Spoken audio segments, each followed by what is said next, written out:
Yeah, sorry about that at the end there. I was coming to my 3 minute limit, so I didn't know quite what to do. But moving on to language here. So language, um, just to backtrack a little bit, posthumanism. You can make a case. Any of the three texts you used could be used for a posthumanistic argument. Historical consciousness, I would say you really want to use the greatest way for that one. With language and metaphor, I would say the next two things you would want to use these. Probably look at truth and lie in an extra moral sense. So for language, what he's looking at there, he's critiquing language the way he critiques history. That he's trying to take the Godhead out of it. He's trying to take all the things that we don't think about it and bring it to the table. So language is not a one-to-one correlation with some notion of the truth. Language does not allow us to transcend our um, our human condition, our human existence, right? That language is not neutral. Language is not complete, not divine.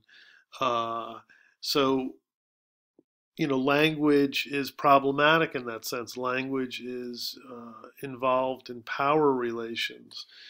So, he just finds our whole assumptions about language, our whole belief in language, uh, and specifically language as a monolinguistic sort of projection, to be, pretty ridiculous.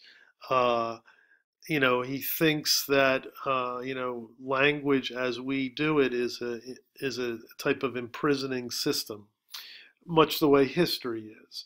And so in Truth and Lie, he'll talk about this. He'll talk about, like, why are we settling for a notion of language, a basically grammatical notion of language that is very scientific and rationalized version of language? Why are we settling for that when we could do something else instead of believing in this sort of lost cause type thing.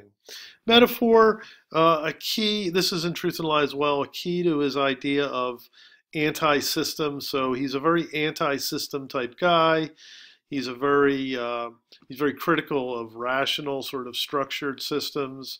And so metaphor is a way for him to work outside those bounds and to give a reference for a way of operating outside the systematicity of Western civilization and still be generative.